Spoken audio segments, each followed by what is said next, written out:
The real Doc Holliday will give you chills. Doc Holliday was many things. He was a dentist, deputy, and outlaw. He was also at one of the most Wild West battles on October 26, 1881, and thanks to Doc, the battle lasted only 30 seconds. Many books, TV shows, and movies have been based on the legend of Doc Holliday, and there were even songs written about him. But was any of this true? Doc Holliday was indeed involved with several shootings, and he teamed up with the Earp brothers to take down cowboys across the West, and he did this while battling tuberculosis.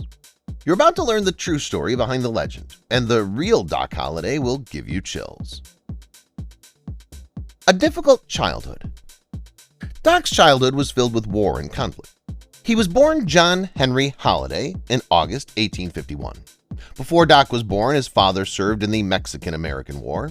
Shortly after Doc was born, his father fought in the Civil War. In 1862, the family moved further south to Valdosta, Georgia. They had to leave due to the threat of the Union troops invading, and Doc's parents wanted to keep the family safe.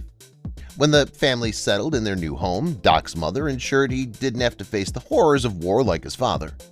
Although battles were going on around him, Doc didn't fight with friends or neighbors, which was what his mother wanted for him. He was a brilliant student.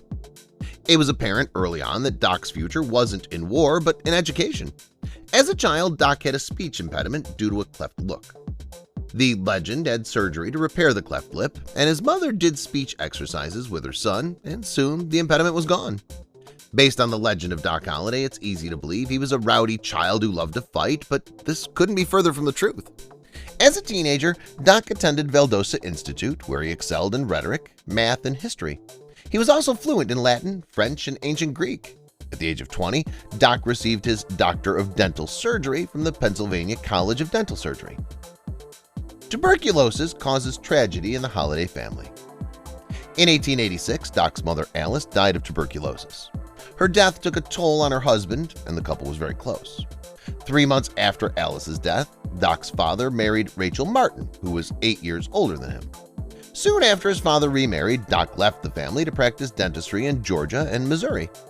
Doc's adopted brother, Francisco, also died of tuberculosis. Doc believed he escaped the same tragic end as his mother and brother when he began practicing medicine. But soon after, he learned that he also had tuberculosis and was given just a few months to live. From dentist to professional gambler. Doc moved to Dallas, where he teamed up with Dr. John Seeger, a friend of his father. Their dental practice was doing great, and the pair won many awards for their dental work. Doc managed to live longer than the doctors expected, but suffered from coughing spells often. Sadly, things began to slow down at the dental practice, so Doc had to find another source of income until things picked up. He realized that he could make money gambling, and he had a knack for it, and soon it was the former dentist's primary source of income. This went south in May 1874 when Doc and 12 others were getting kicked out of Dallas for illegal gambling. The fighter in him began to come out. According to historical records, Doc was rarely involved in fights before leaving Dallas. But all that changed in 1875. While gambling, the former dentist was involved in several fights. Doc got into a fight with a fellow gambler named Henry Kahn in 1877, and both men were arrested. Later, Henry beat Doc, who was unarmed. The Dallas Weekly Herald mistakenly reported Doc died. His cousin, George, helped him move to Fort Griffin, Texas. While in Fort Griffin, Doc has his only known relationship with an intelligent streetwalker named Big Nose Kate Horney. The legend. Although Doc had violent tendencies, those who knew him well said he was a calm-tempered gentleman. During a newspaper interview, the reporter asked the gambler if his conscience ever bothered him, and he said that he coughed it up with his lungs years ago. Others described Doc as having a mean disposition and an unforgivable temper, and had been through a lot. Doc was arrested 17 times, survived 5 ambushes, and escaped 4 hanging attempts. Most rumors about Doc's escapades were spread by him, but this was enough to cement his reputation as a Wild West cowboy for centuries after his death. Doc's first meeting with Marshal Wyatt Earp. When Doc first met Wyatt Earp, Wyatt was a deputy U.S. Marshal, but the details of their meeting were unclear. What is known is that the pair became the most feared duo in the Wild West. Doc had gambled with an outlaw named Dirty Dave Rudabaugh, and Wyatt was pursuing him. So he asked Doc about him. Doc told Wyatt the man he was looking for had moved to Kansas. Wyatt followed him, but this wasn't the last time Doc and Wyatt would meet. Doc saved Wyatt's life. Wyatt and 2 or 5 cowboys rode into Long Branch Saloon in Dodge City. Doc was also in Dodge City looking for a dentist position and was gambling in the back room of the saloon. The cowboys became harassing customers and vandalized the saloon, and Wyatt heard the commotion and burst through the door. The cowboys pointed their guns at him, and Doc came from the back room and pointed his gun at the group's leader. The men were forced to disarm, and Wyatt credited Doc for saving him. Chasing silver. Wyatt arrived in Las Vegas in October 1879 and met up with Doc. He told the former dentist he was heading to the silver boom in Tombstone, Arizona. Doc had gone looking for gold in Wyoming and Dakota but never had any success. A year later, Doc joined Wyatt in Tombstone. There wasn't much government in the new Western Territories to prevent crime, so Wyatt and his brother handled things themselves. Johnny Behan, the county sheriff, turned a blind eye to their behavior, but when Doc joined the team, the sheriff considered them criminals. Becoming Doc Holliday. Before moving to Fort Griffin, Doc was still known as John. He was a fighter, gambler, and dentist and had a reputation for being all three. If a patient were to ask for a refund for less than satisfactory work, he always gave refunds, earning him the nickname Doc. The nickname stuck for the rest of his life, even though Doc gave up dentistry around 1878.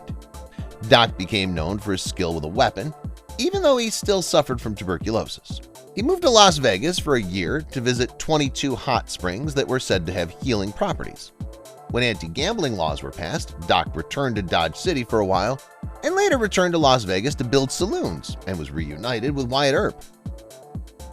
An 1881 accusation. In March 1881, 3 cowboys robbed a stagecoach headed to Tombstone, and according to the rumors, Doc led the robbery and killings. His ex-girlfriend, Mary Horney, told the authorities that Doc robbed the stagecoach.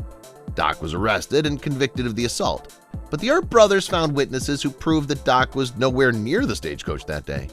Later, Doc's ex admitted that Sheriff Behan had coerced her to blame Doc and forced her to sign a document she didn't understand, causing tension between Doc, Wyatt, and the sheriff.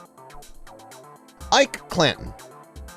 On October 25, 1881, Doc was drinking in Alhambra Saloon and got into a heated argument with Ike Clanton. Doc challenged the man to a duel, but Ike was unarmed. Doc didn't want to let things go and taunted Ike by saying he'd recently killed his father. Ike gathered his weapons the following day and searched for Doc. He woke up Doc and his common-law wife, Mary, making loud threats. According to reports, Doc famously said, "If God will let me live to get my clothes on, he will see me." A duel challenge resulted in a battle. Before Doc could get into it with Ike, the Earp brothers took his weapons and brought him to court. Ike was in jail, and his friends arrived to get him out. His brother Billy was part of the group, along with Frank and Tom McClory. Doc faced the men alongside Wyatt, Virgil, and Morgan Earp. What happened next is up for debate, but we know that a shootout occurred. Within 30 seconds, the area was silent, and 30 bullets were fired during the short and bloody shootout. The showdown at the OK Corral. The battle between the men was bloody, and the McClory brothers and Billy Clanton were killed, and Ike ran away. According to reports, Doc may have killed all 3 men, and he, Virgil, and Morgan were injured, but they were still the victors. The shootout became known as the Fight at the OK Corral because the shootout occurred just a few doors down from the corral. It was one of the most famous battles of the Wild West and had been depicted in movies and TV shows. Unfortunately, the fight was far from over for Doc and the Earp brothers. Deputized. The battle at the OK Corral left Virgil Earp crippled for the rest of his life. Sadly, Morgan Earp was ambushed and died in March 1882. Virgil survived many ambushes, but Wyatt and his deputies kept him safe. When the men didn't get justice for Morgan in the courts, Wyatt deputized Doc, and the two agreed to avenge Morgan's death. The men were now a federal posse and went out to find Frank Stillwell, one of the cowboys they believed to be responsible for Morgan's death. The men saw him waiting on a train, and Virgil got on the train and killed Frank. Living a cowboy's life. When Frank was killed, the local sheriff put out warrants to arrest the 5 deputies, Doc included. Just days after ambushing, Frank, Doc, and Wyatt arrived at Iron Spring in the Whetstone Mountains. There, the 2 men snuck up on 8 cowboys, drew their weapons and started firing. The posse took out 3 of the cowboys, and their only casualty was an injured horse. The men knew there was a warrant for their arrest, so they left Arizona and headed for Colorado. A disagreement and prison time. Doc and the posse traveled through the New Mexico territory trying to escape their warrant.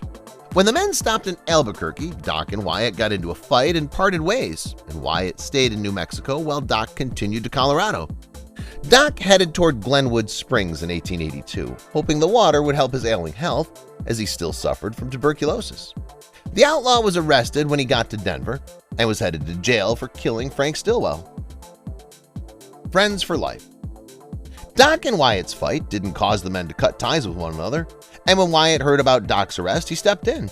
He wasn't sure Doc would get a fair trial in Arizona and asked a friend, the Colorado Chief of Police, Bat Masterson, to draw up fake charges against Doc, and the 2 men met up 2 weeks after Doc's arrest. The men traveled to Pueblo, Colorado, and Doc was released on bond and met up with Wyatt in Gunnison, Colorado.